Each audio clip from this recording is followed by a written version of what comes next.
Bapa kami yang ada di surga, kami memuji kebesaran-Mu Tuhan, karena anugerah-Mu lah Tuhan, malam hari ini kembali kami boleh dipersatukan di dalam Zoom meeting ini ya Bapa. Khususnya kami akan memulai pendalaman Alkitab untuk membahas kitab surat daripada Galatia ini ya Bapa. Kiranya kuasa Roh Kudus menolong kami di mana kami berada, hati kami juga berada untuk mengikuti seluruh pendalaman Alkitab dari awal, pertengahan, sampai akhirnya ya Bapa. Kami berdoa khusus untuk hamba-Mu Pak Bambang yang akan Tuhan pakai menjadi alat di tangan Tuhan, memberkati firman-Mu pada malam hari ini kepada setiap kami. Kiranya Tuhan tolong dalam keterbatasan kelemahannya, biarlah setiap firman yang Dia sampaikan semuanya berasal daripada Engkau, ya Bapa. Terima kasih ya Tuhan, teman-teman kami yang belum hadir di Zoom meeting ini, ataupun mereka yang berhalang hadir, juga Tuhan sertai setiap anak-anak-Mu ini ya Bapa. Kami serahkan waktu pendalaman Alkitab ini ke dalam tangan kasih-Mu. Hanya di dalam nama Tuhan Yesus, kami sudah berdoa dan kami sudah bersyukur. Haleluya. Amin. Amin. Ya, makasih Pak Pendi. Silakan Pak Bambang.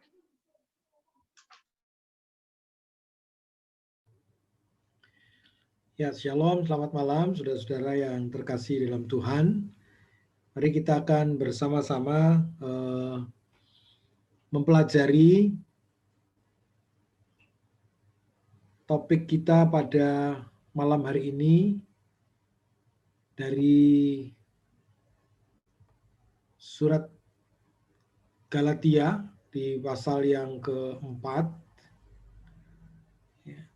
Surat Galatia pasal yang keempat ayat 12 sampai yang ke-20. Kita akan bersama-sama melihat bagian per bagian dari surat Galatia ini, ya. Jadi kita akan bahas dari ayat 12 sampai ayat yang ke-20.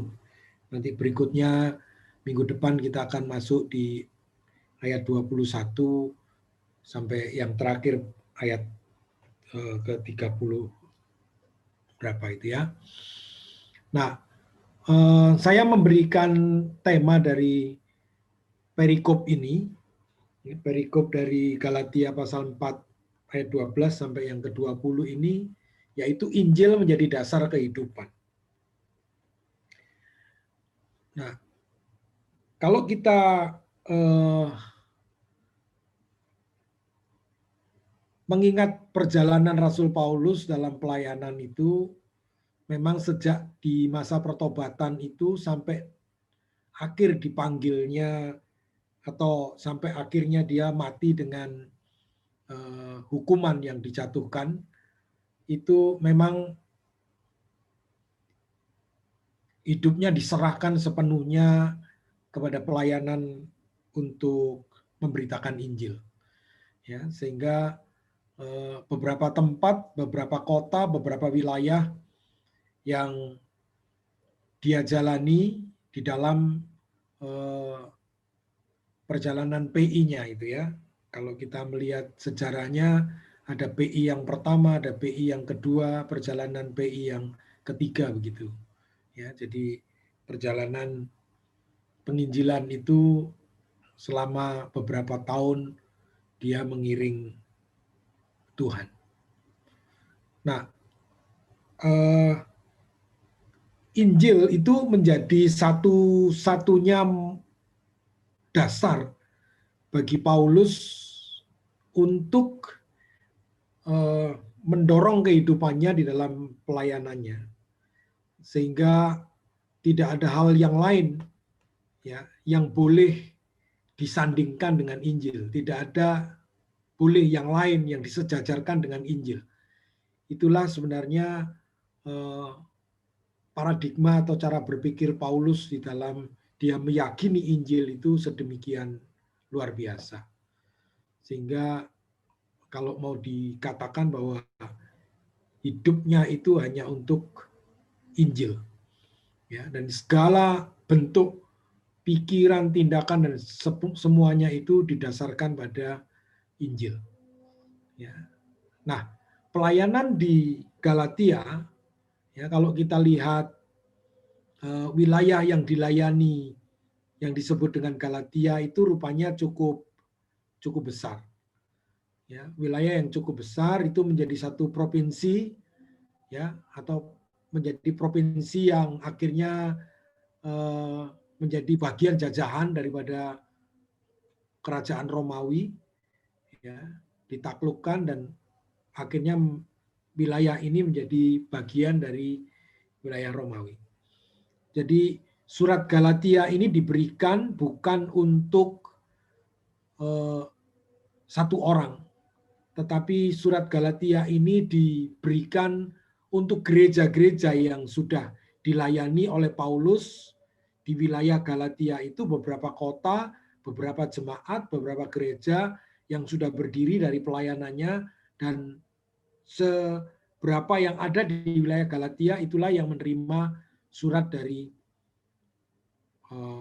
Paulus. Nah, surat ini disebut juga dengan epistle of conflict.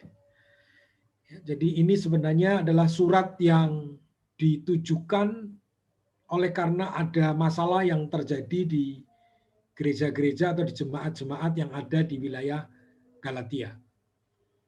Nah, sehingga konflik yang terjadi inilah yang mendorong Rasul Paulus itu menuliskan suratnya.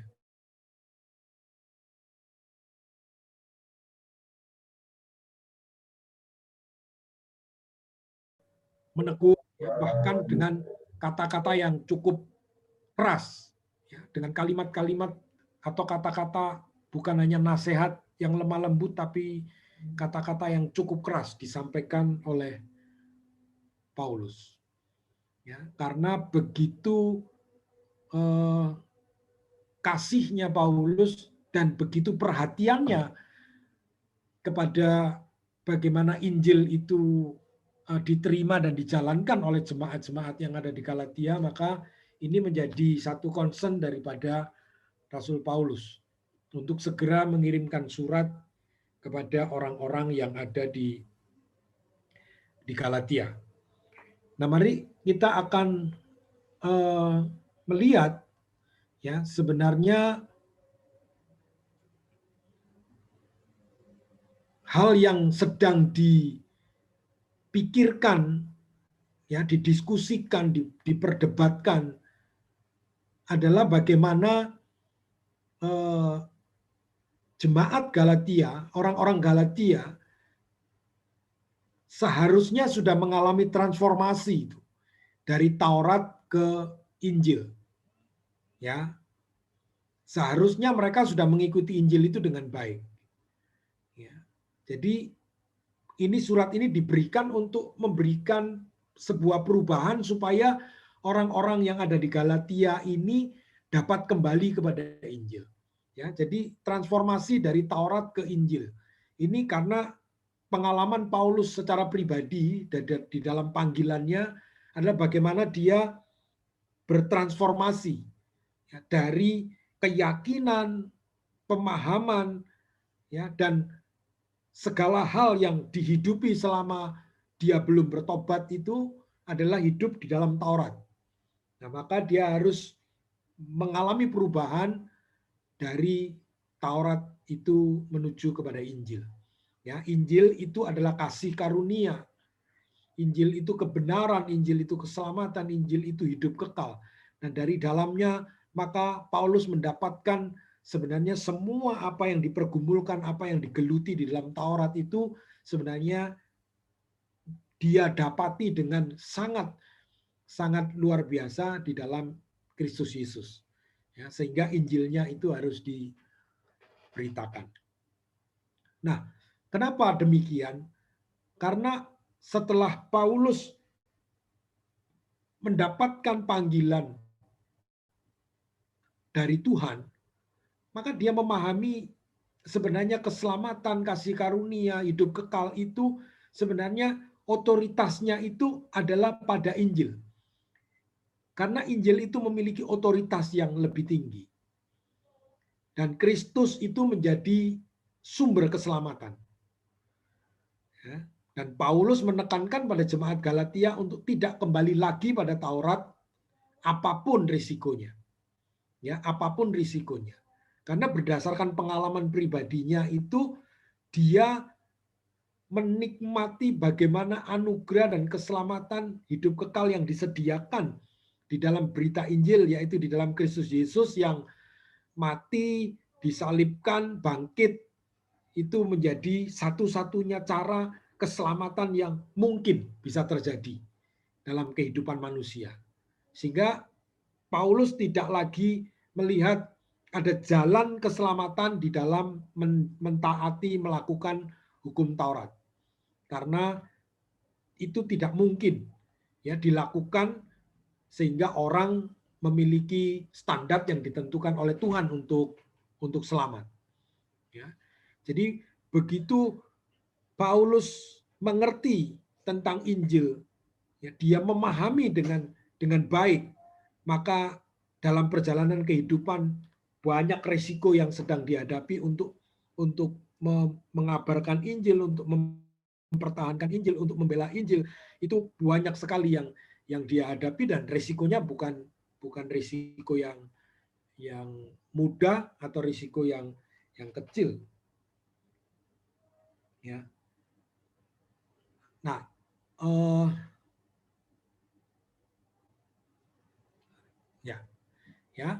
Nah, jadi dia mengalami berbagai macam ya, sampai nyawanya terancam, ya, dia harus dilempari batu, ya, dan lain sebagainya. Dari cerita yang kita bisa baca itu, Paulus betul-betul mengalami resiko yang begitu berat. Tetapi untuk Injil dia sama sekali tidak pernah goyah. Untuk Injil sama sekali dia tidak pernah goyah. Nah, baik. Nah, mari kita akan melihat ya di dalam surat Galatia pasal yang keempat, ya, di ayat yang ke-12, itu bagaimana Rasul Paulus dan orang-orang yang ada di Galatia itu sebenarnya sudah memiliki relasi. Ya, sudah memiliki relasi yang baik ya, sebelumnya, ya, maka dia berkata di ayat yang ke-12 itu, dia mengatakan, aku minta kepadamu saudara-saudara, jadilah sama seperti aku, sebab aku pun telah menjadi sama seperti kamu. Belum pernah aku alami sesuatu yang tidak baik daripadamu. Ya. Jadi kenapa dia menyebut orang-orang Galatia itu dengan saudara-saudara? Ya, karena dari beberapa pasal sebelumnya, ya, dia mengatakan dengan keras, dengan emosional, ya, sampai terlontar kalimat kata-kata, hai kamu orang Galatia yang bodoh, gitu ya, di pasal 3. Hai kamu orang Galatia yang bodoh, begitu. Karena dia begitu emosional sehingga seakan-akan mereka berseberangan dengan orang-orang Galatia. Maka di ayat ini mengingat kembali relasi yang sudah pernah dijalani oleh mereka, maka Paulus berbicara agak lebih lembut, dan dia mengingatkan bahwa sebenarnya kita ini bersaudara. Ya. Maka dia mengatakan, aku meminta kepadamu saudara-saudara, jadilah sama seperti aku. Sebab aku pun telah menjadi sama seperti kamu. Belum pernah ku alami sesuatu yang tidak baik daripadamu. Nah, maksud dari kalimat ini adalah bagaimana sebenarnya Paulus mengingatkan mereka supaya orang-orang Galatia itu mau menjadi seperti Paulus. menjadi seperti Paulus seperti apa? Yaitu Paulus yang sudah meninggalkan hukum Taurat sebagai jalan keselamatan. Jadi Paulus mengingatkan lagi, meminta kembali kepada orang-orang Galatia supaya mereka hidup seperti Paulus, meneladani kehidupan Paulus, atau punya komitmen yang sama seperti Paulus, yaitu tidak lagi mengikuti Taurat sebagai jalan keselamatan. Lalu yang kedua, mengikuti seperti Paulus, yaitu bagaimana Paulus ini adalah orang yang sebenarnya dari didikan Yahudi yang sebenarnya tidak mungkin dia bergaul, tidak mungkin dia mengatakan orang di luar Yahudi itu saudara. Ya. Maka perlu mengingat bahwa Paulus datang ke Galatia. Paulus datang untuk menjadi pelayan buat orang-orang di luar Yahudi. Ya, itu di Galatia juga konflik terjadi karena Petrus sendiri juga pernah mengingkari ya hati nuraninya pada saat dia sementara makan dengan orang-orang di luar Yahudi, lalu pada saat orang-orang Yahudi datang lalu Petrus mengundurkan diri karena tidak terbiasa orang-orang Yahudi itu bergaul dengan orang di luar Yahudi. Tetapi Paulus mengingatkan bahwa aku ini mau melayani orang-orang yang sudah seharusnya tidak boleh bergaul, tetapi Paulus mau datang ke Galatia, melayani orang-orang Galatia, yaitu orang-orang yang ada di luar Yahudi. Ya. Menerima relasi yang baru dalam konsep yang baru, karena ya di ayat 28 di pasal 3 ya, itu Paulus mengatakan dengan jelas di ayat 28, Galatia pasal 3 ayat 28 ya, dalam hal ini tidak ada orang Yahudi atau orang Yunani, tidak ada hamba atau orang merdeka, tidak ada laki-laki atau perempuan, karena kamu semua adalah satu di dalam Kristus Yesus. Nah, maka bagi gereja, bagi kita sekalian belajar bagaimana Paulus itu melayani dengan tanpa melihat perbedaan ras, ya, orang pilihan atau tidak, orang Yunani atau Yahudi, dalam status hamba atau orang merdeka, ya, gender, tidak ada laki-laki atau perempuan, karena kamu semua adalah satu di dalam Kristus Yesus. Nah, ini yang menjadi sebuah pelajaran bagi kita, bagaimana melayani seperti Paulus, menjadi seperti Paulus, itu tidak lagi melihat satu kondisi perbedaan yang ada.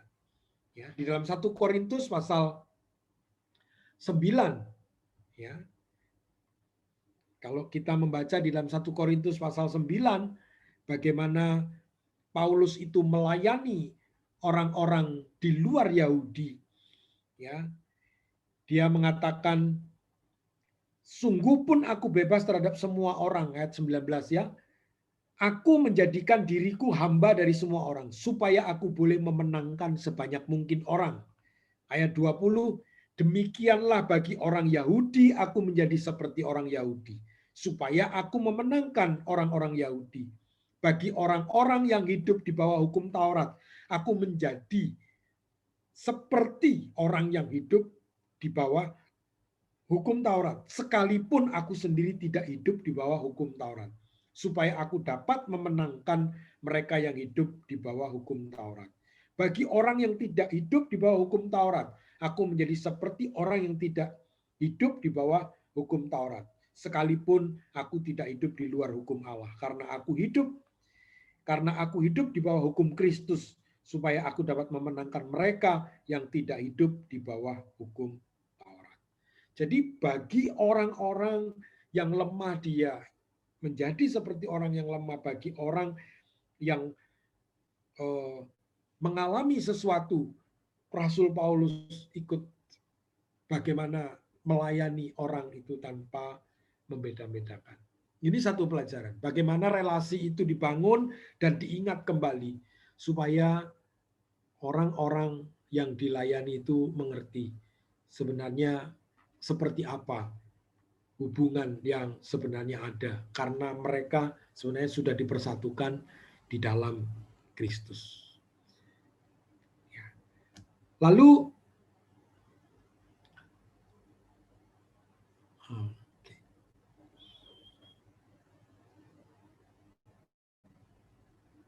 ini enggak kelihatan. Oh sorry. Ya. Nah, di ayat yang ayat yang ke-13, hari ini kok ketutupan ini.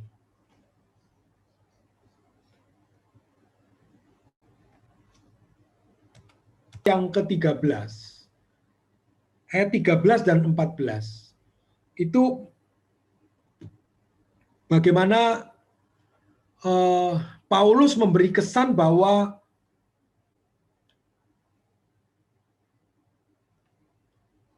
Paulus sangat diterima pada waktu ia datang kepada jemaat Galatia. Di ayat yang ke-13 dan ayat yang ke-14. Ya. Jadi Rasul Paulus pada waktu datang ya itu dalam keadaan sakit. Di ayat 13, kamu tahu ya bahwa aku pertama kali telah memberitakan Injil kepadamu oleh karena aku sakit pada tubuhku. Sungguh pun demikian, keadaan tubuhku itu yang merupakan pencobaan bagi kamu, namun kamu tidak menganggapnya sebagai sesuatu yang hina dan yang menjijikkan, tetapi kamu telah menyambut aku sama seperti menyambut seorang malaikat Allah, malahan sama seperti menyambut Kristus sendiri. Nah, di dalam hal ini Paulus merasakan bagaimana hubungan yang mereka jalani dan akhirnya mereka sangat dekat sehingga orang-orang Galatia di awal-awal pelayanan Paulus ya pada waktu mereka datang ya kalau dalam tafsiran-tafsiran yang saya baca ada banyak sih kemungkinan sakit yang dialami Paulus ini apa ya tapi ada yang mengarah kepada sakit karena matanya yang bermasalah ya dikatakan di situ hina dan menjijikkan ya buat orang lain apa yang dialami Paulus itu menjadi sesuatu yang hina dan menjijikkan ya tetapi orang-orang Galatia seperti yang disebut di ayat 13 dan ayat yang ke-14 sungguh pun demikian keadaan tubuhku itu yang merupakan pencobaan bagi kamu, namun kamu tidak menganggapnya sebagai sesuatu yang hina dan menjijikkan. Ya. Tetapi kamu telah menyambut aku sama seperti menyambut seorang malaikat Allah. Menyambut seperti seorang malaikat Allah. Malahan mereka menyambut Paulus seperti menyambut Kristus sendiri. Nah, dalam sakit yang dialami oleh Paulus, ya, dalam satu tafsiran banyak orang yang tidak mau melihat penyakit yang dialami oleh Paulus itu karena takut bahwa apa yang dialami Paulus itu merupakan satu kutukan. Apa yang dialami oleh Paulus itu merupakan satu kutukan. Sehingga untuk menghindari kutukan itu menular, ya, untuk menghindari kutukan itu menular ke orang yang lihat, maka syaratnya, ya, dalam tradisi kuno itu, ya, dikatakan syaratnya pada waktu melihat orang yang seperti itu, dia harus membuang ludah. Dia harus membuang ludah. Supaya kutukan yang dialami oleh orang yang sakit itu tidak menimpa kepada orang yang melihatnya itu. Ya. Saudara bisa bayangkan bagaimana perjalanan Paulus yang harus ketemu orang banyak, menginjil, ya, dalam kondisi yang tertolak. Bukan karena pesan yang disampaikan, belum sampai pesan itu diucapkan, tetapi ngelihat fisiknya saja orang membuang ludah dan membuang muka. Itu yang terjadi. Tetapi di sini dikatakan bahwa orang-orang Galatia, ya, waktu itu mereka menerima Paulus seakan-akan menerima seorang utusan Tuhan, menyambut seperti menyambut malaikat Allah, bahkan seperti menyambut Kristus sendiri. Nah, dalam hal ini maka ada satu hal yang harus diselesaikan tentang hubungan antara dosa dan penyakit. Ya, bahwa tidak semua penyakit itu disebut karena dosa. Ya, terbukti di dalam ayat-ayat Alkitab dikatakan, dituliskan di dalam kisah Yohanes pasal 9, ya, yang pada saat Yesus melihat orang yang buta sejak lahir, lalu dia bertanya sama murid-muridnya. Jadi murid-murid coba ditanya, murid-murid coba bertanya kepada Yesus pada saat melihat orang sakit itu. Jadi apakah orang itu sakit karena orang tuanya, apa karena dirinya sendiri? Apakah dia kena kutuk? Apakah dia karena berdosa? Siapa yang berdosa? Gitu ya. Perdebatan Ayub dengan teman-temannya, ya, teman-temannya mengatakan, sahabat-sahabatnya mengatakan bahwa cari dosa yang menyebabkan engkau mengalami kesulitan yang seperti ini. Ya. Pemazmur juga di dalam Mazmur 37, ya, sebuah mazmur kegelisahan yang disampaikan kepada Allah oleh karena mereka melihat orang-orang yang fasik itu hidupnya lebih berbahagia, ya, lebih hebat, lebih nikmat, lebih damai, lebih tentram. Ya. Lalu semuanya itu tidak berjalan, ya, paralel, bahwa semua yang dialami itu karena kutuk atau karena dosa. Ya, tetapi Yesus menjawab, bukan karena dosa orang tuanya, bukan karena dosa orang itu, tetapi supaya pekerjaan Allah boleh dinyatakan. Nama Tuhan boleh dipermuliakan. Ya. Dan ini yang terjadi di dalam kehidupan antara orang-orang Galatia dan Paulus. Ya, begitu harmonis sebenarnya hubungan ini. Nah, tetapi konflik yang terjadi adalah setelah mereka hidup di dalam iman itu, lalu mulai masuk beberapa orang dari guru-guru Yahudi. Ya, guru-guru Yahudi. Nah, setelah itu ayat 15 dan ayat 16 menyatakan sebuah friksi.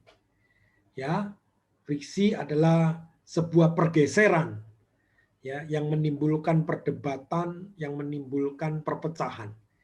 Maka di dalam relasi, ya, dan kultur yang sudah baik itu di mereka jalani, lalu ada sebuah pergeseran, ya, dari yang dijalani oleh orang-orang Galatia di ayat 15 sampai ayat yang ke-16 itu dikatakan, betapa bahagianya kamu pada waktu itu, dan sekarang di manakah bahagiamu itu? Karena aku dapat bersaksi tentang kamu, bahwa jika mungkin kamu telah mencungkil matamu dan memberikannya kepadaku. Apakah dengan mengatakan kebenaran kepadamu, aku telah menjadi musuhmu? Nah, friksi yang terjadi adalah saat orang-orang yang ada di Galatia ini mulai bergeser, berpindah dari Injil yang sebenarnya menjadi dasar kehidupan yang harusnya kuat. Itu mulai digeser dengan ajaran-ajaran yang masuk melalui guru-guru Yahudi yang mengajarkan kembali tentang bagaimana mereka harus melakukan dengan ketat ajaran-ajaran ya Taurat. Sehingga Rasul Paulus mengatakan bahwa engkau yang sudah menjadi kehidupan yang sudah merdeka itu, lalu kenapa engkau menjadi hamba? Ya, minggu yang lalu dijelaskan bagaimana antara hamba dan anak itu berbeda. Ya, bagaimana engkau menghambakan diri lagi, padahal engkau sudah menjadi anak yang merdeka. Ya, kehidupan yang merdeka itu lalu menjadi kehidupan yang diperhamba lagi. Ya, pergeseran yang terjadi bagaimana persahabatan atau persaudaraan yang sudah dijalin dengan Paulus, maka itu menjadi seakan-akan ada permusuhan. Ya, di ayat yang ke-16, apakah dengan mengatakan kebenaran kepadamu, aku telah menjadi musuhmu. Ya, karena memang orang-orang yang sudah mulai terpengaruh oleh guru-guru Yahudi itu mulai menghindar saat Paulus mulai berbicara datang itu mulai menghindar. Ya, menghindari ya keakraban relasi yang dulu sudah terjalin dengan baik. Nah, inilah yang sebenarnya menjadi problem, menjadi masalah yang dihadapi oleh orang-orang Galatia yang mereka tidak sadari. Dan hati Paulus itu tidak pernah bisa tenang. Karena mereka harus berjalan di dalam perhambaan kepada Taurat. Ya, karena Rasul Paulus sendiri paham betul ya, bahwa tidak seorang pun yang bisa menjalani hukum Taurat itu dengan sempurna dan dapat menghasilkan keselamatan dari apa yang dia kerjakan. Sebab itu di pasal-pasal sebelumnya Paulus berbicara tentang kebenaran karena iman, ya, bukan karena perbuatan. Ya. Lalu secara sosial, ya, secara sosial di dalam Galatia pasal 4 ayat yang ke-17. Galatia pasal 4 ayat yang ke-17. Menyiratkan bahwa Paulus sedang merujuk kepada kelompok-kelompok yang mencoba membuat jemaat Galatia ini berpaling dari Injil. Ya, karena dikatakan mereka dengan giat berusaha untuk menarik kamu, tetapi tidak dengan tulus hati, karena mereka mau mengucilkan kamu supaya kamu dengan giat mengikuti mereka. Ya, jadi ada kelompok yang disebut dengan mereka, ya, adalah orang-orang yang hadir di tengah-tengah kehidupan sosial, kehidupan masyarakat Galatia, jemaat Galatia yang mengajarkan ya sebuah ajaran, ya, berusaha menarik mereka ya, untuk membawa mereka mengikuti, untuk membawa orang-orang Galatia mengikuti ajaran mereka. Yaitu ajaran apa? Ajaran mereka untuk kembali kepada perhambaan Taurat. Karena ajaran yang paling jelas di dalam Galatia ini adalah orang-orang yang mengajarkan bahwa orang-orang itu harus disunatkan supaya mereka memperoleh keselamatan. Ya, mereka harus mengikuti tradisi Yahudi, yaitu orang yang seorang laki-laki harus disunat untuk bisa mendapatkan keselamatan. Karena kalau tidak, mereka tidak mendapatkan keselamatan. Ya. Tetapi Paulus mengajarkan bahwa di dalam Yesus Kristus itulah yang memberikan keselamatan, bukan karena mentaati aturan-aturan yang diberikan oleh Taurat seperti sunat dan lain sebagainya. Jadi yang kedua ada kelompok jemaat ya yang sudah mulai terpengaruh yang akan berpaling dari Injil. Jadi ada kelompok yang mempengaruhi dan ini ada kelompok yang dipengaruhi yang sama-sama akan meninggalkan Injil, yang mengajak untuk meninggalkan Injil, dan inilah yang dirasa oleh Paulus. Dan ini sesuatu yang dari kata-kata Paulus, ini adalah satu kebodohan. Ya, karena Paulus mengatakan, kenapa engkau yang sudah memulai dengan kehidupan yang rohani, ya, memulai dengan roh, tetapi mengakhiri dengan daging. Mengakhiri dengan daging. Nah, kita tidak tahu, ya, ada berbagai macam ajaran yang mungkin ya bisa mempengaruhi gereja Tuhan, bisa mempengaruhi jemaat Tuhan, bahkan hamba-hamba Tuhan, gitu ya. Jadi ada ajaran-ajaran yang mengajarkan seakan-akan itu yang benar, begitu ya. Entah ajaran tentang oneness, ya, jadi tidak ada Tritunggal. Lalu yang sekarang sibuk menjadi perdebatan adalah bukan ajaran, tapi penafsiran tentang vaksin, ya, penafsiran tentang vaksin, ya. Dulu ajaran menekankan kepada antikris itu akan memakai yang namanya komputer. Jadi komputer ini dulu dianggap setan. Komputer ini dianggap setan karena akan mempengaruhi orang percaya dengan memalingkan mereka dari Allah. Ya. Lalu banyak orang pakai komputer. Ya. Lalu isunya pindah, ya, dari komputer itu lalu pakai chip, ya, karena nanti perdagangan orang tidak bisa berjual beli, dari Alkitab dikatakan begitu, tapi tafsirannya langsung saja di shot di sini sekarang jual beli harus pakai chip, katanya harus ditanam dan lain sebagainya, ya. Semua yang mengatakan chip itu setan, gitu ya. Ya, padahal dikatakan pendeta yang mengatakan begitu, mereka sedang memakai komputer yang ada chipnya, mereka pakai handphone yang ada chipnya, gitu ya. Lalu sekarang chipnya sudah enggak dipikirkan lagi tentang chip, lalu dia pikirkan tentang vaksin, ya. Jadi chipnya sudah mencair jadi cairan, gitu. Nah, cairan ini yang paling bahaya. Jadi ada berapa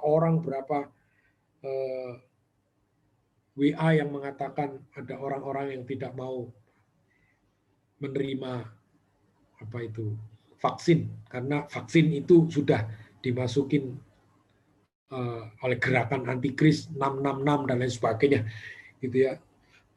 Saya jadi tambah bingung, gitu. Bagaimana itu bisa ditafsirkan, ya. Kalau secara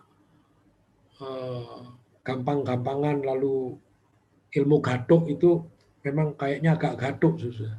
Tapi dari sini pindah sini, pindah sini, pindah sini untuk kejar terus, ya, saya juga bingung. Nah, ada banyak, ya, yang mencoba melarikan kebenaran Injil itu dengan berbagai macam, ya.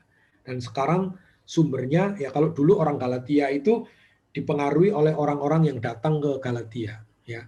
Tapi zaman sekarang ini kita dipengaruhi dengan berbagai macam hal yang bisa kita lihat, bisa kita dengar dengan media yang begitu bebas, kita bisa akses, ya, siapapun kita mau dengarkan, kita bisa dengarkan. Nah, ini yang agak berbahaya, karena kalau tidak bisa memahami dengan baik, ya dengan jernih, maka ada orang yang begitu berkarisma gitu ya, begitu berwibawa untuk menyampaikan satu ajaran atau satu statement, itu menjadi orang bisa terpengaruh. Jadi ada kelompok-kelompok yang mungkin di sosial Galatia ada orang-orang yang mengajarkan untuk kembali kepada Taurat. Ya, di gereja zaman sekarang, di orang Kristen zaman sekarang, ada kelompok-kelompok yang juga mungkin ya akan membawa orang-orang percaya itu untuk bergeser ya kepada kebenaran Injil yang sebenarnya adalah otoritas yang tertinggi. Ya. Ada kelompok-kelompok yang mulai berpaling ya, untuk mengikuti ajaran-ajaran yang kelihatannya benar. Ya, ini yang mungkin bisa terjadi di zaman sekarang ya. Hanya beda konteksnya saja dengan apa yang dialami oleh orang-orang Galatia. Ya. Itu secara sosial.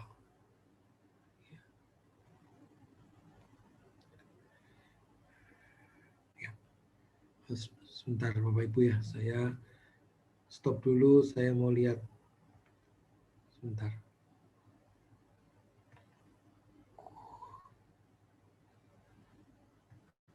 Masuk di bagian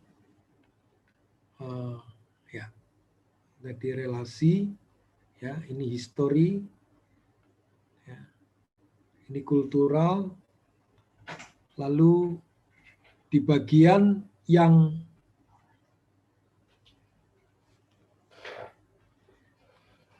ayat 18 sampai ayat yang ke-19. Ya. Ayat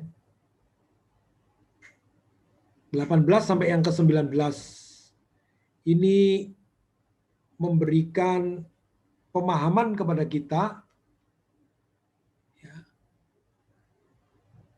bahwa melalui surat ini Paulus berharap ya agar jemaat Galatia terlepas dari pengaruh ajaran-ajaran yang ada di luar ajaran yang diberitakan oleh Paulus. Bentar, ini kursor saya kok.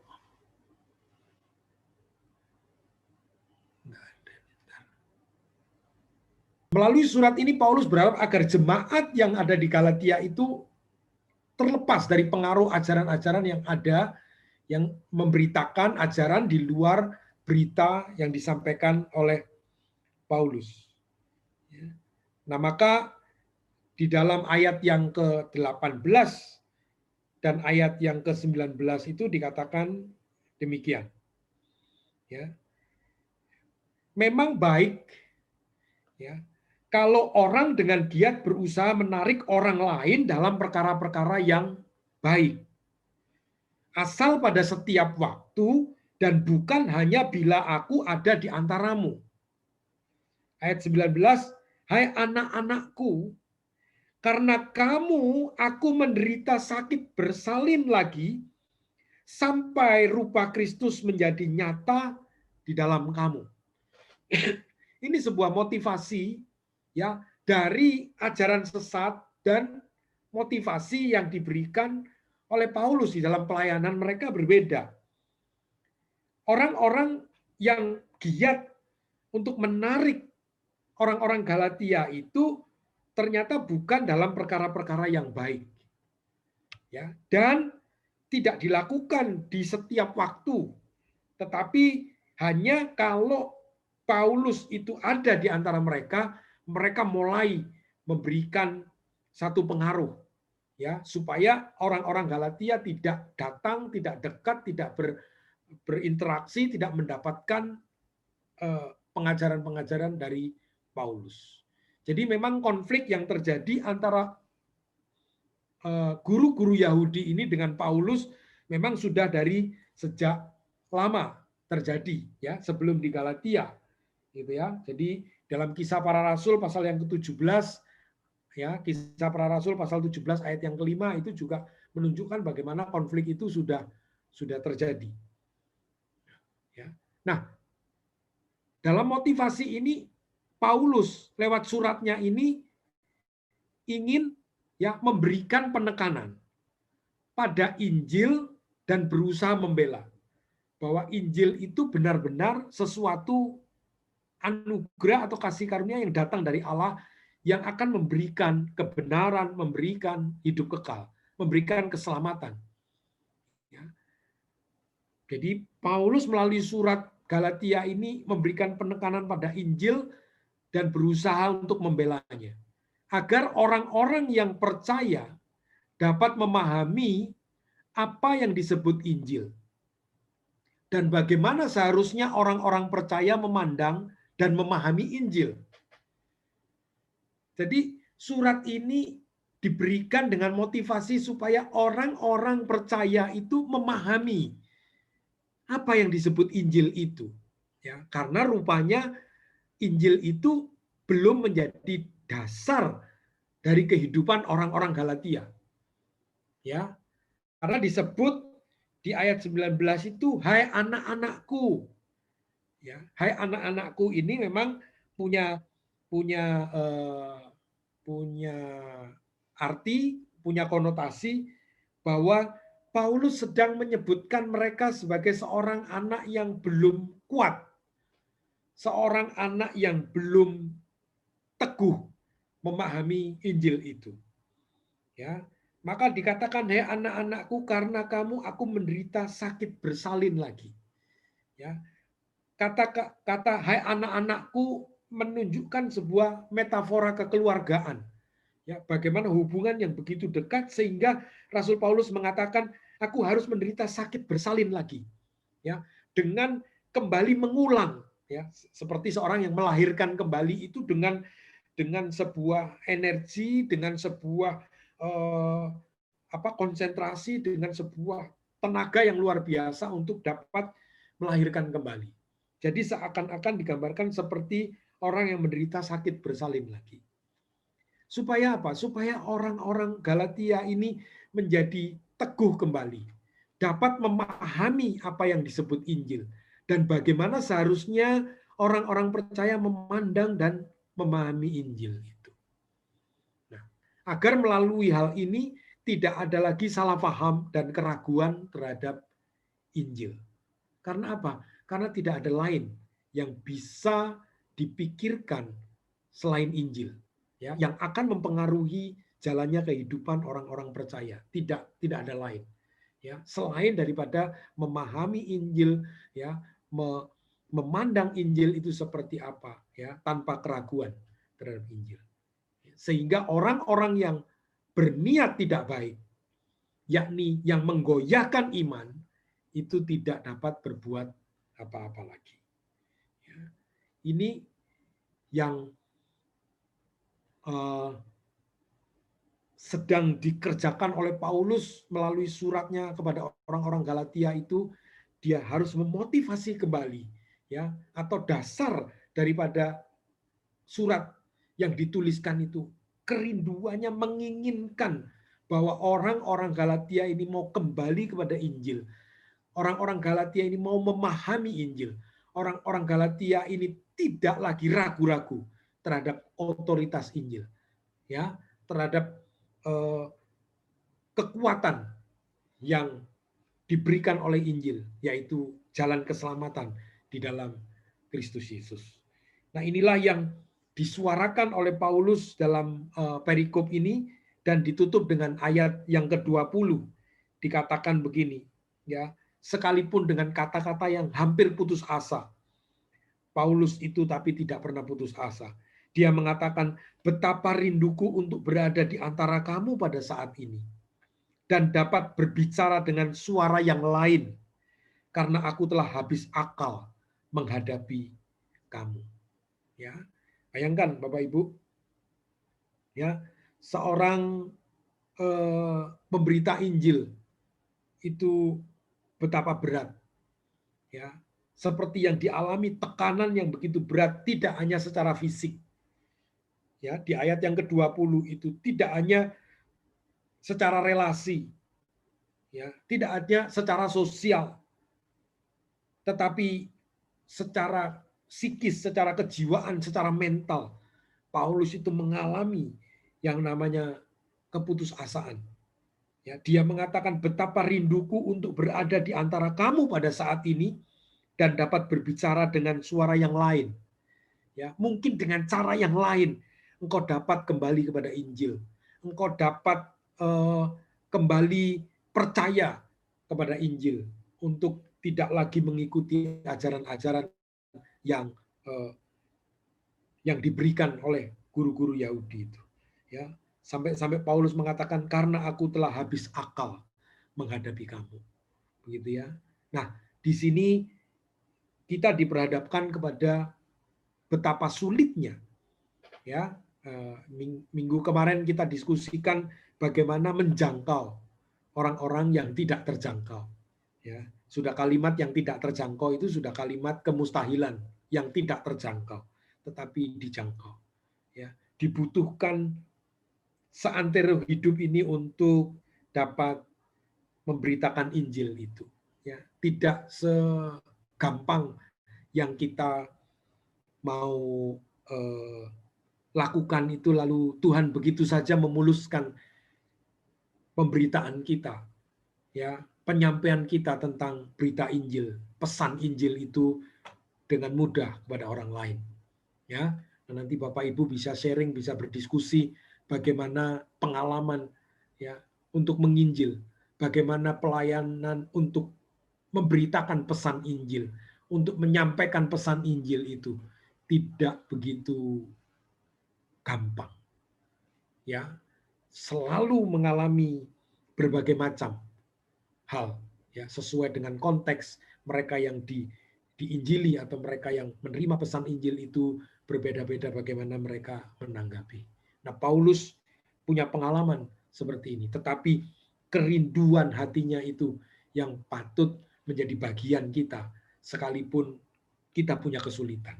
Betapa rinduku untuk berada di antara kamu pada saat ini, supaya dapat memberikan kekuatan kepada orang-orang yang sudah mulai goyah, orang-orang yang sudah mulai lari dari Kristus, lari dari Injil. Ya, dalam situasi seperti ini juga banyak orang yang sudah mengatakan di mana Tuhan, ya, di mana sebenarnya cinta kasih Allah, kasih karunia Allah dalam hidup ini, sehingga seakan-akan ditinggalkan oleh Tuhan. Ya, ada banyak hal, ya, kita tidak berbicara lagi lebih jauh tentang bagaimana setan itu juga ikut ambil bagian dalam mempengaruhi orang-orang percaya dalam segala situasi untuk menipu mereka, untuk berpaling kepada Injil. Dan ini menjadi tugas kita bersama. Baik, saya cukupkan sampai di sini dan saya persilakan Bapak Ibu mungkin ada tanggapan dan ada yang bisa di-sharingkan bersama-sama, saya persilakan. Saya kembalikan kepada Pak Tim, silakan Pak Tim. Ya, terima kasih Pak Bambang buat materinya.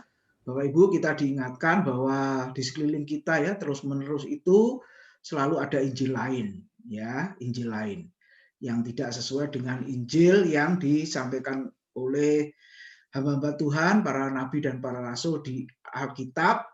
Ya, di sekeliling kita selalu muncul yang aneh-aneh tadi ya, saudara-saudara.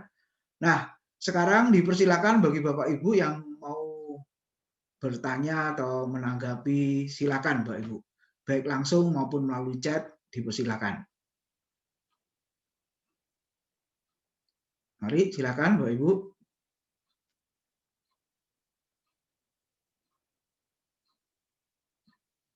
Ada?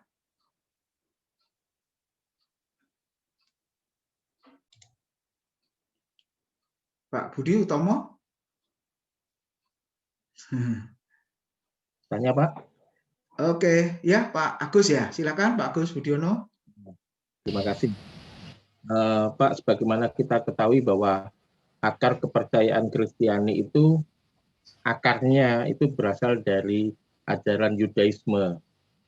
Kalau mungkin salah mohon dikoreksi. Artinya bahwa pada masa Yesus hadir di dunia itu juga Yesus juga mengenal ajaran Taurat gitu, mengenal ajaran Yudaisme. Bahkan Rasul Paulus pun dari latar belakang juga punya kepercayaan Yudaisme juga gitu. Nah, tadi disampaikan bahwa Rasul Paulus menyoroti jemaat di Galatia supaya mereka tidak lagi takluk kepada hukum Taurat gitu. Padahal di dalam pasal yang ketiga, pasal yang keempat, ayat yang keempat, dikatakan bahwa Tuhan Yesus sendiri takluk kepada hukum Taurat. Ya, supaya dengan demikian ia dapat menebus mereka yang takluk kepada hukum Taurat itu. Mohon pencerahannya, Pak. Yang dimaksud dengan tidak lagi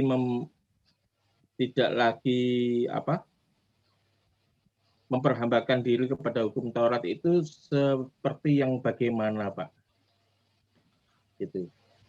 Ya, terima kasih, itu yang saya tanyakan, Pak. Ya, makasih Pak Agus Budiono. Silakan Pak Bambang. Ya, baik Pak Agus. Sebelumnya kita harus membedakan apa yang dimaksud Taurat oleh orang-orang yang ada di Galatia, ya, dengan apa yang dimaksud Taurat oleh Yesus. Ya, tapi yang diajarkan oleh guru-guru Yahudi ya tentang Taurat itu adalah 613 tafsiran itu, Pak. Ya, 613 tafsiran itu yang harus dipatuhi, ya, bukan Taurat yang diberikan oleh Tuhan itu yang seperti Perjanjian Lama. Tetapi ada tradisi-tradisi, baik tradisi lisan maupun tafsiran tertulis yang harus dilakukan, dikerjakan, dan kalau tidak melakukannya, ya, itu tidak selamat. Ya, sehingga hukum sunat salah satunya. Ya, hukum sunat, lalu perpuluhan, itu yang menjadi tradisi yang diberikan untuk, nah kalimat ini kata kuncinya, untuk menjadi jalan keselamatan. Nah itulah yang sebenarnya yang harus dibedakan. Begitu. Jadi bukan Taurat yang dimaksud adalah hukum Perjanjian Lama gitu yang dipelajari Paulus dan dipelajari oleh Yesus sebagai orang Yahudi. Ya, sampai sekarang pun Perjanjian Lama itu menjadi bagian kita. Tapi yang diajarkan itu adalah tradisi seremonial yang itu dijadikan sumber keselamatan. Kalau tidak melakukannya, maka tidak selamat. Maka kalau tidak sunat, tidak selamat. Nah ini yang mau ditentang oleh Paulus. Ya, oleh Paulus. Sedangkan Yesus sendiri juga berbicara tentang Sabat, itu juga berbeda dengan konsep tafsiran. Maka yang sebenarnya menjadi persoalan orang Farisi, ya, kalau orang Farisi ahli Taurat itu benar, mungkin tidak konflik sama Yesus. Karena mereka menafsirkan Taurat itu dengan keliru, maka ada konflik dengan Yesus. Ya, terutama mengerti mereka tentang hari Sabat itu. Ya, itu saja sudah keliru mereka. Ya, mungkin seperti itu. Ada banyak hal yang menjadi perdebatan tentang tradisi-tradisi Yahudi, begitu. Begitu ya Pak Agus. Atau ada hal yang lain? Silakan.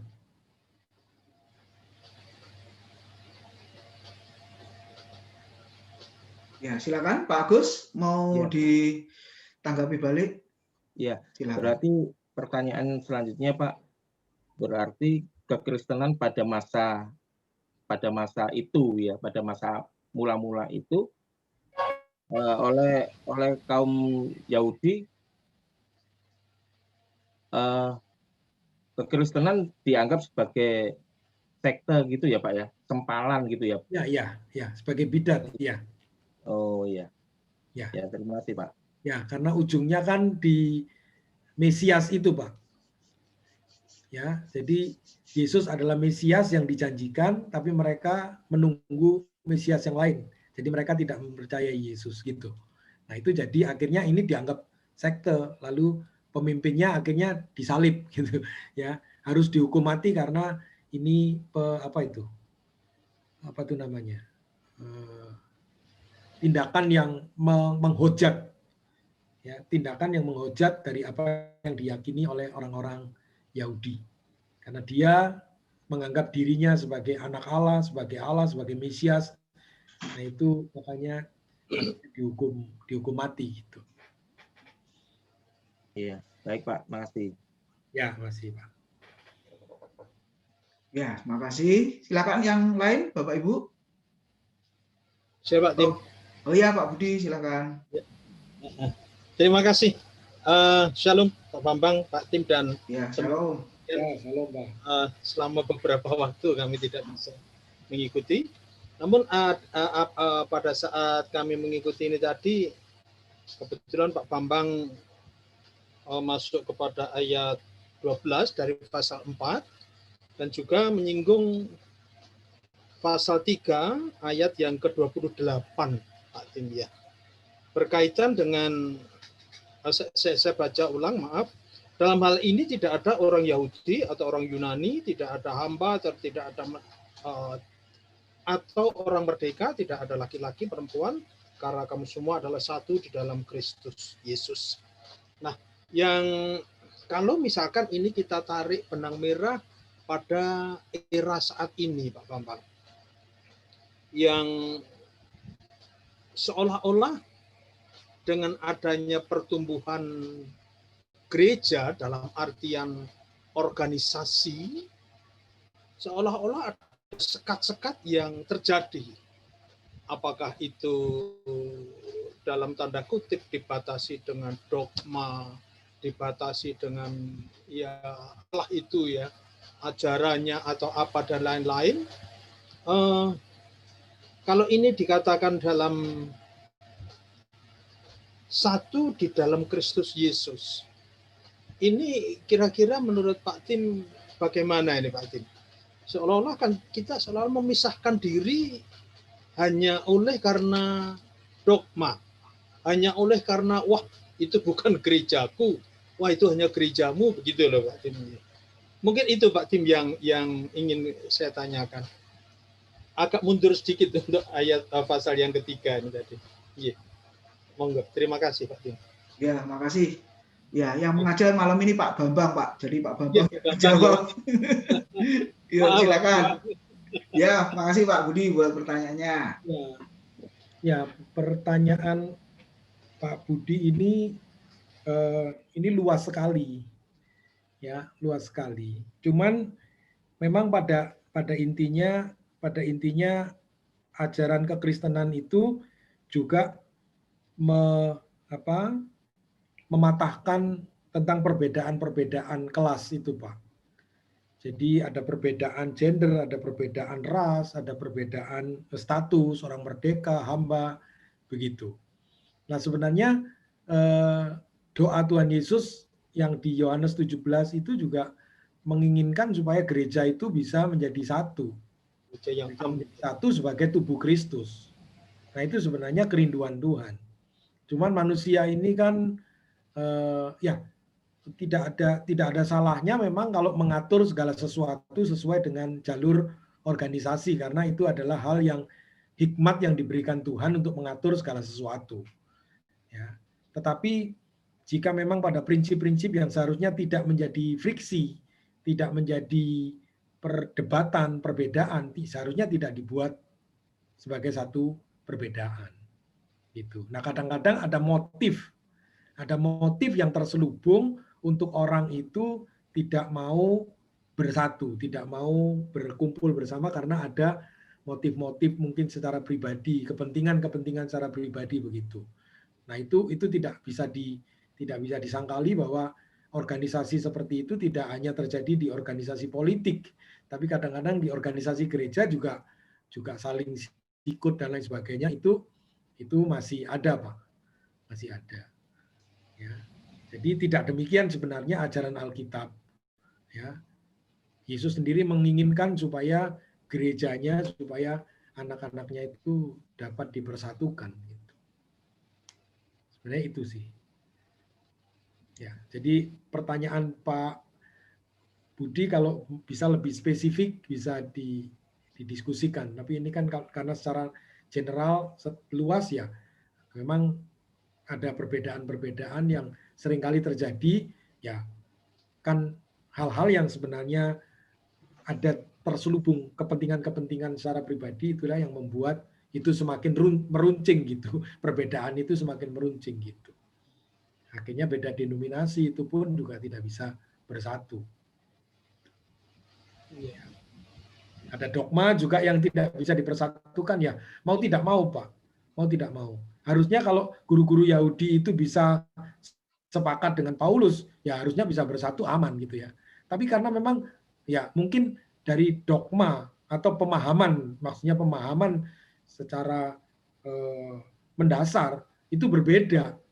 Ya, ini kan memang tidak satu gereja. Ini orang Yahudi dengan Paulus ini sudah berbeda pengajarannya. Ya, kadang-kadang dalam gereja juga ya bagaimana bisa dipersatukan karena hal yang prinsip itu sudah jelas berbeda. Gitu. Nah sekarang ada orang yang mengakui Tritunggal, ada orang yang tidak mengakui Tritunggal gitu. Nah bagaimana ini bisa bersatu? Nah ini Pak pemahamannya saja susah gitu. Ya walaupun ini tidak boleh muncul di dalam sosial. Artinya secara sosial kalau dia mengakui itu ya sudah itu aja kan. Wong kita dengan orang yang beragama lain, dengan orang Hindu, dengan orang Muslim, dengan orang Buddha, dengan orang apa, kita tidak perlu bedakan dogmanya. Kita tidak perlu bedakan pemahamannya.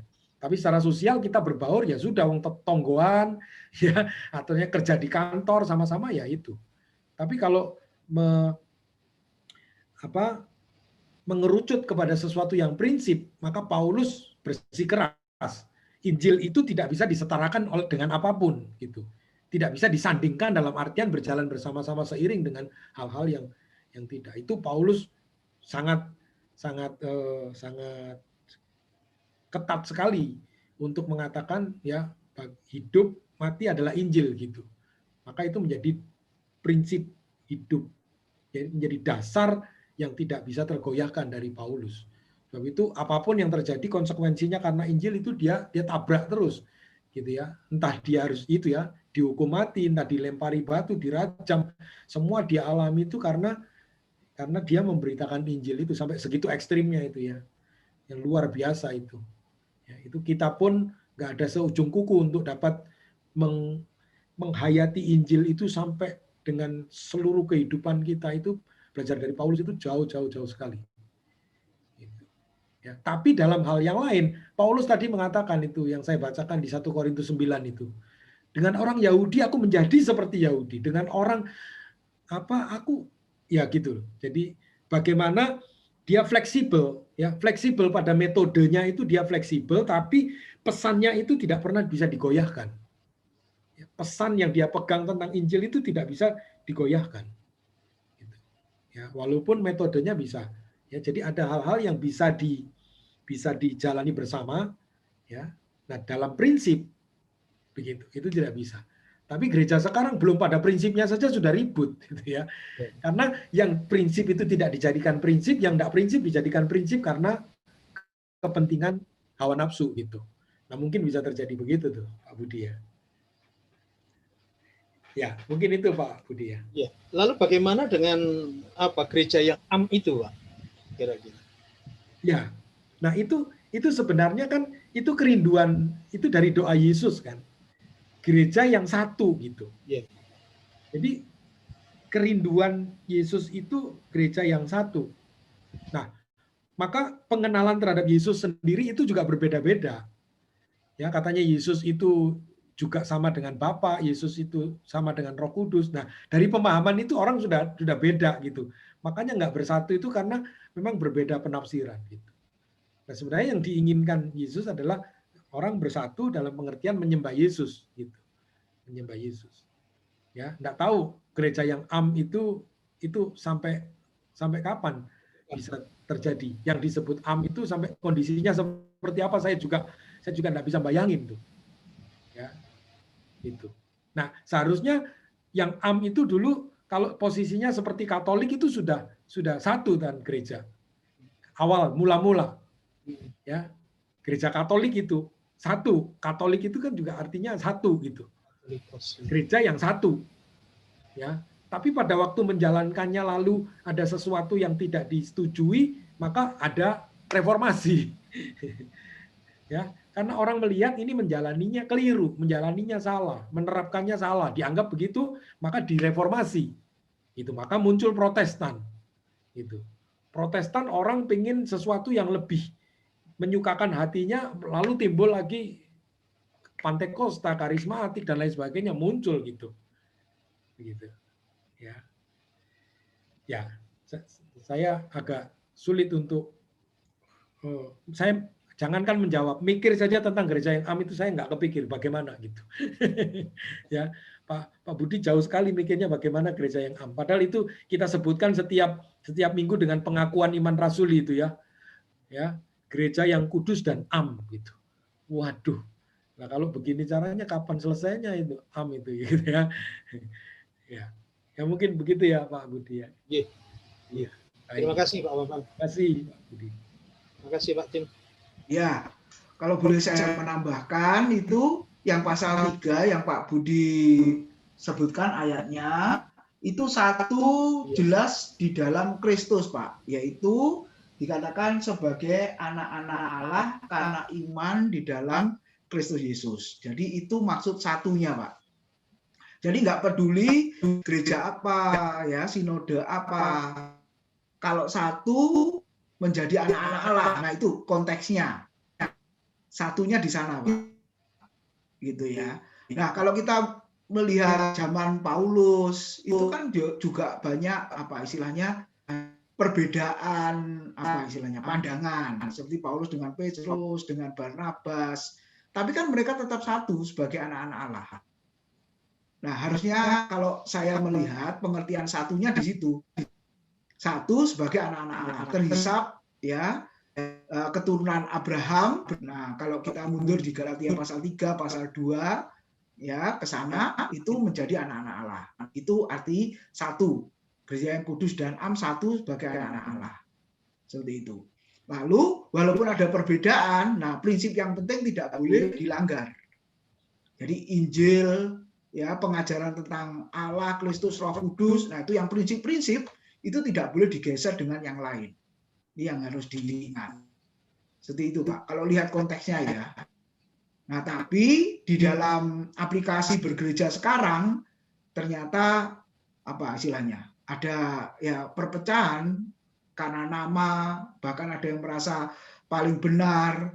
Bahkan saya mendengar ada rekan yang bercerita ya, gereja itu nggak perlu menginjil. Loh, kenapa nggak perlu menginjil? Karena menginjil itu anak kecil. Kita harus pengajaran saja. Karena pengajaran itu dewasa. Nah, ketika orang itu ngomong ke saya, langsung saya balik. Lah bagaimana bisa diajar kalau tidak melalui penginjilan? Jadi orang-orang yang mau diajar itu dari mana kalau tidak melalui penginjilan? Ya kan? Nah, jadi ada yang merasa nggak perlu nginjil karena itu anak kecil katanya. Kita sudah dewasa. Wah, ini kan celaka yang begini nih. Nah, jadi ini yang bahaya, ini mesti diluruskan ini. Padahal menginjil itu kan ajaran Alkitab. Kalau gereja tanpa penginjilan itu mati. Ya, Pak Stephen Tong ya, saya kutip. Kalau gereja tanpa penginjilan itu namanya bunuh diri.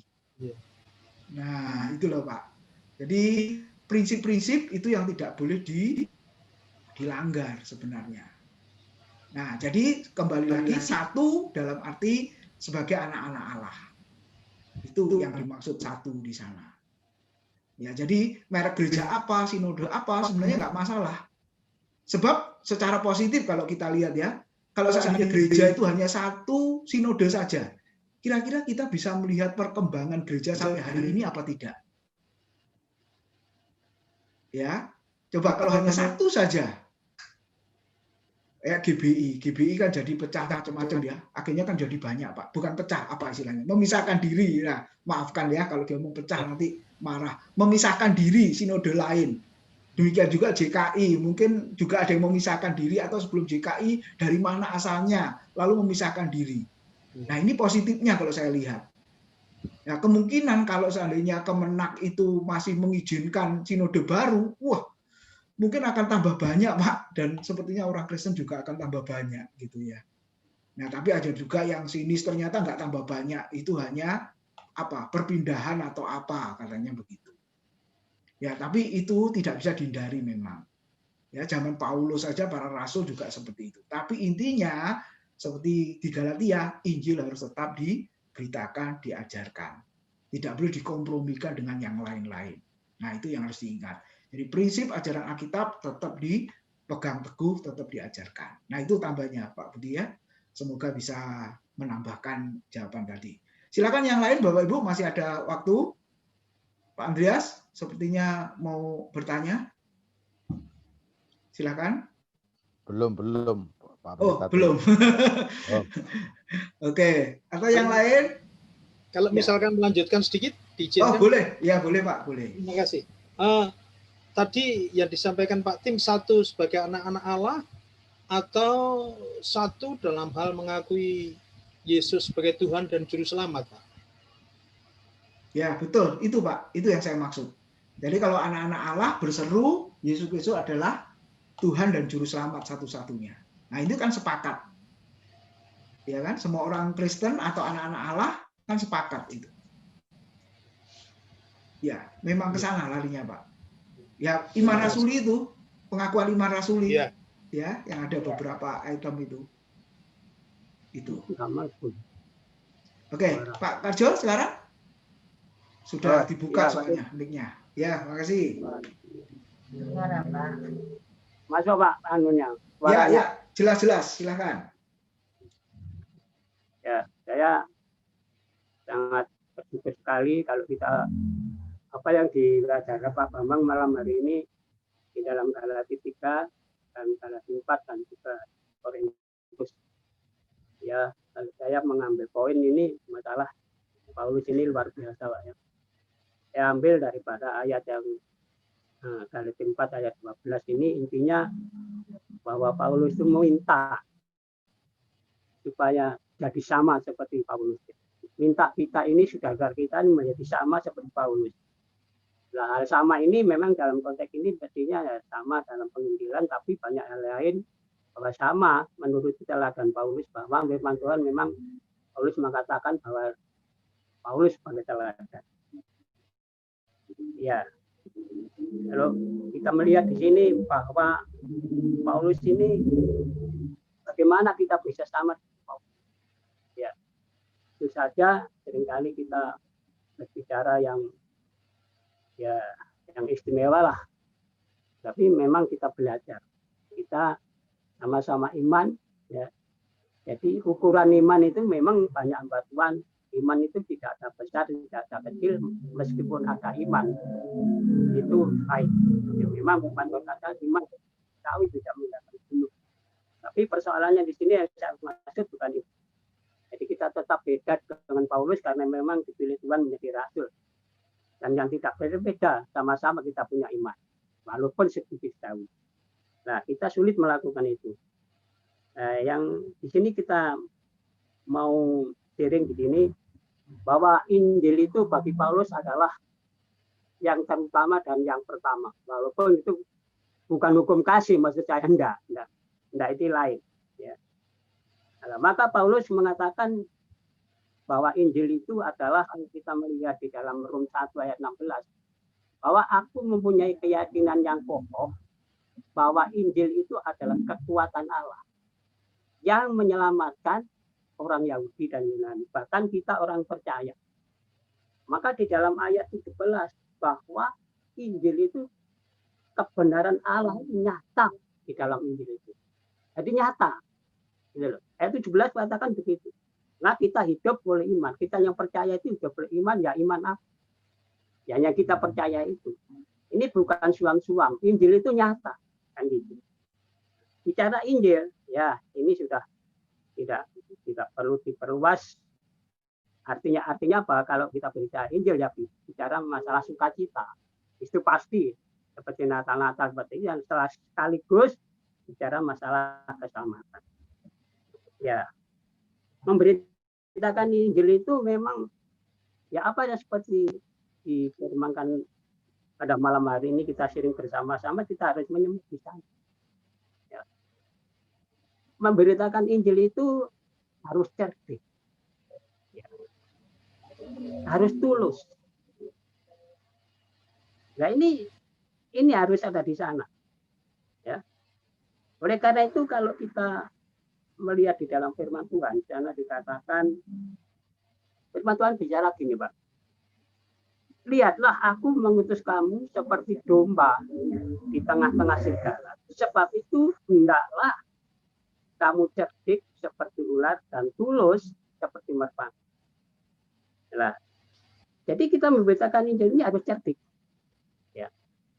Ini tidak bisa dibalik sebenarnya. Cerdik dan tulus. Kita cerdik itu seperti apa? Ya. Firman Tuhan katakan kalau kita ini tulus, ya, ini seperti merpati, cerdik seperti ular. Ya, ular itu punya pikiran yang cerdas. Ya, ditulis di dalam ya Kejadian pasal 3 jatuhan manusia itu kan ular itu. Ya, harus cerdik, tapi juga cerdik itu tidak bisa.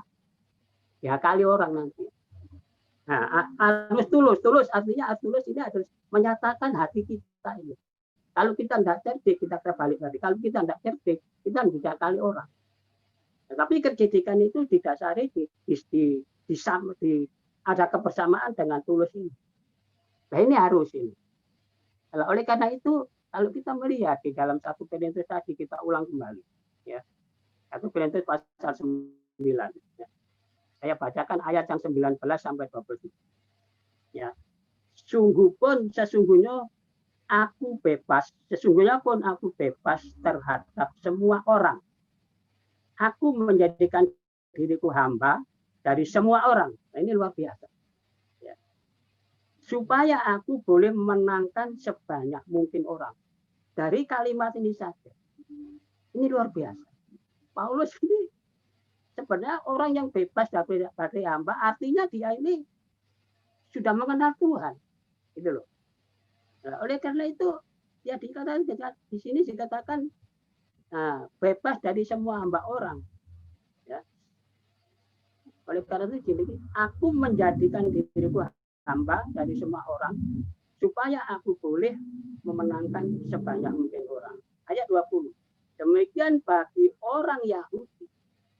Aku menjadi seperti orang Yahudi supaya aku memenangkan orang-orang Yahudi. Ini luar biasa. Bagi orang yang hidup di bawah hukum Taurat, aku menjadi seperti orang yang hidup di bawah hukum Taurat sekalipun aku sendiri tidak hidup di bawah hukum Taurat. Dari sana kita satu persatu mengerti supaya aku hidup di bawah hukum Taurat. Nah, di sini katakan bagi orang-orang yang tidak hidup di bawah hukum Taurat, aku menjadi seperti orang yang tidak hidup di bawah hukum Taurat, sekalipun aku tidak hidup di luar hukum Allah. Ya, ini jelas ini. Ya. Karena aku hidup di bawah hukum Kristus supaya aku dapat memenangkan mereka yang tidak hidup di bawah hukum Taurat. Nah, kecerdikan Paulus di sini ini bukan pamflin. Ya. Masalah kalau ini dikatakan bahwa aku tidak hidup di bawah hukum Taurat, artinya saya ikut hidup di sini. Enggak. Ini sudah dijelaskan. Paulus punya pengertian sendiri, punya iman sendiri. Lalu di dalam ayat 22, bagi orang yang lemah, menjadi seperti orang yang lemah supaya aku dapat menyelamatkan mereka yang lemah. Bagi semua orang aku telah menjadi segala-galanya supaya aku sedapat mungkin memenangkan beberapa orang dari antara mereka. Pak, ini ayat 22 ini sangat dasar sekali.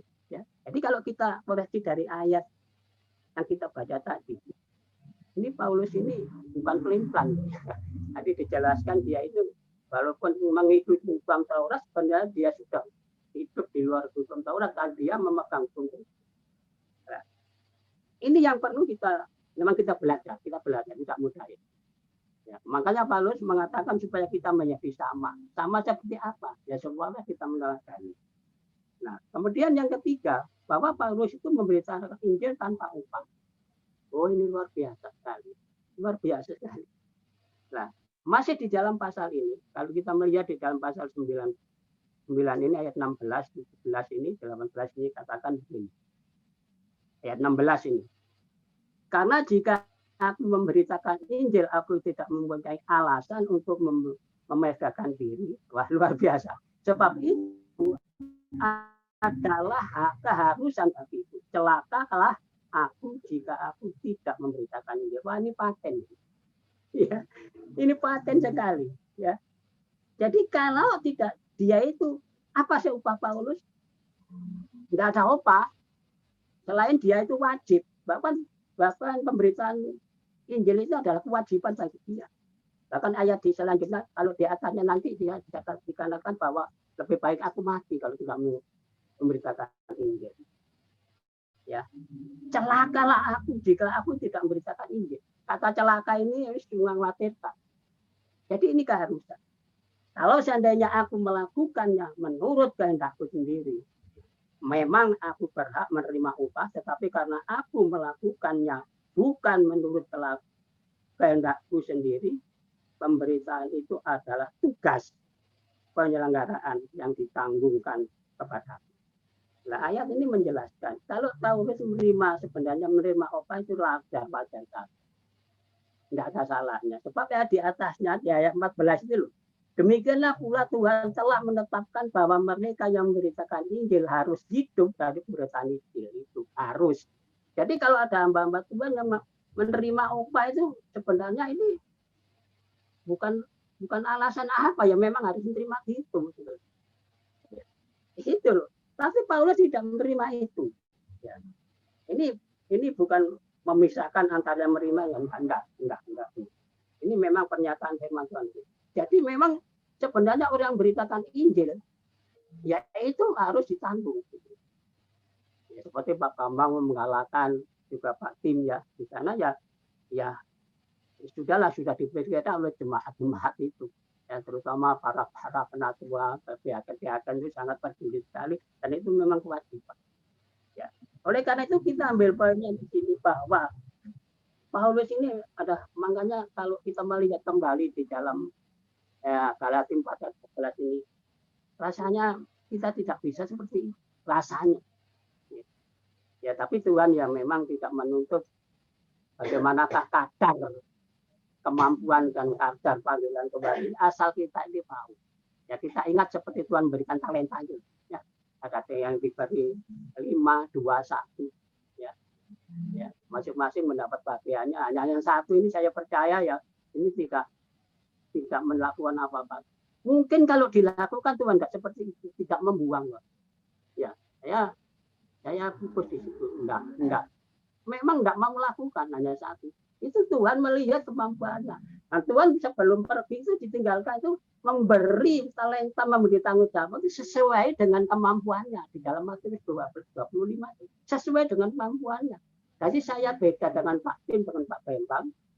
Ya, talenta yang diberikan, tuntutan juga berbeda. Nah, masalahnya satu ini tidak dikerjakan gitu.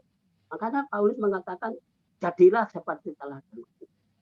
Ya, oleh karena itu ya kita terus belajar dari firman ini, selalu dikupas, digali. Marilah kita hayati. Ya, jadi kita memang tidak instan bisa melakukan seperti apa yang dikatakan Paulus.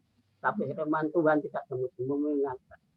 Maka di dalam gereja kita ini berapa kali beribadah, berapa kali ada Bible seperti ini, persekutuan dan lain-lain. Itu ya gunanya seperti itu. Jadi kita tidak muter-muter, tetapi kita semakin bertumbuh dalam memahami padanan firman. Terima kasih Pak, Tuhan berkati. Ya, makasih Pak Karjo buat tanggapannya. Ya, masih ada waktu Bapak Ibu, silakan. Kalau masih ada yang mau bertanya. Masih ada Bapak Ibu?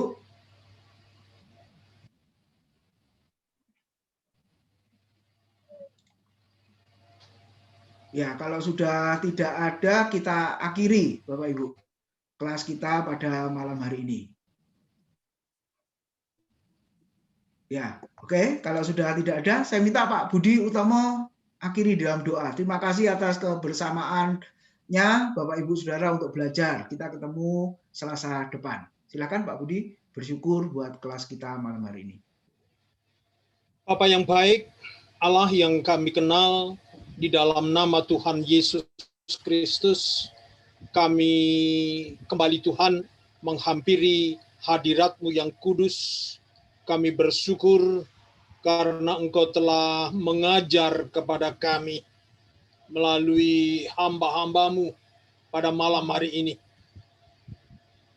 Engkau mengajar melalui hikmat kebijaksanaan yang Tuhan berikan kepada Pak Bambang, kepada Pak Tim, dan kepada saudara-saudara kami yang lain. Kami merasakan Tuhan, hikmat-Mu akan membawa kehidupan kami lebih mengenal Engkau secara pribadi. Bukan karena kekuatan kami, namun kami percaya Roh Kudus yang Tuhan telah berikan terus memberikan pengertian baru sehingga kehidupan kami sempurna dan kembali serupa dengan gambar-Mu. Terima kasih Tuhan, kami menyerahkan dalam tangan kuasa-Mu kegiatan pengajaran ini dari waktu ke waktu, supaya kehidupan kami semakin berarti bagi kemuliaan-Mu. Terima kasih Tuhan, kami menyerahkan semuanya di tangan-Mu, kami alaskan dalam satu nama, Tuhan kami, Yesus Kristus. Terpujilah nama-Mu. Amin.